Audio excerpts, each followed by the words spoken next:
kugira umuntu abeho akenera ibintu bitatu by'ingenzi: kurya, kunywa no kuryama. Nyamara ibi birarenga, umuntu agakenera n'ibindi by'inyongera: kwishimisha, kuryoherwa. Ibi ni ibintu bikorwa kugira ngo umuntu amarangamutima ye abashe kunezerwa. Nyamara benshi batuye umubumbe wose bakunda ibintu biryoherera. Uyu munsi tugiye kurebera hamwe urugendo n'amateka y'ikorwa ry'isukari. Isukari benshi dukenera mu buzima bwacu bwa buri munsi.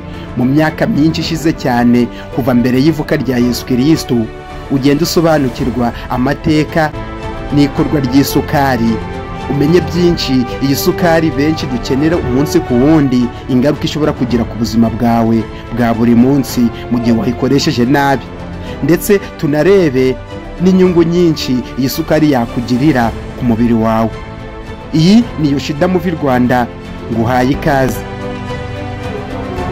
Hashize imyaka ibarirwa mu 2000 mbere y'ivuka rya Yesu Kristo, ku mwaka wa 5 ndetse n'umwaka wa 6 hari havumbuwe ibisheke cyangwa se igisheke. Iki ni igihingwa gikunzwe na benshi kuri uyu mubumbe wose.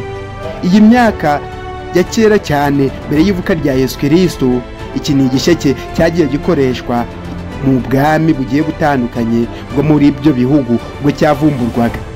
Iki gihingwa cy'igisheke cyagiye gikorwamo byinshi bitandukanye. Uko cyagiye gikorwamo byinshi bitandukanye, ni nako hagiye havumburwa ubwenge n'ubumenyi bwo kuvumburamo isukari yera, isukari y'umweru. Imyaka imaze kwihirika ari myinshi, iyi sukari imaze kujya mu mitwe y'abantu benshi.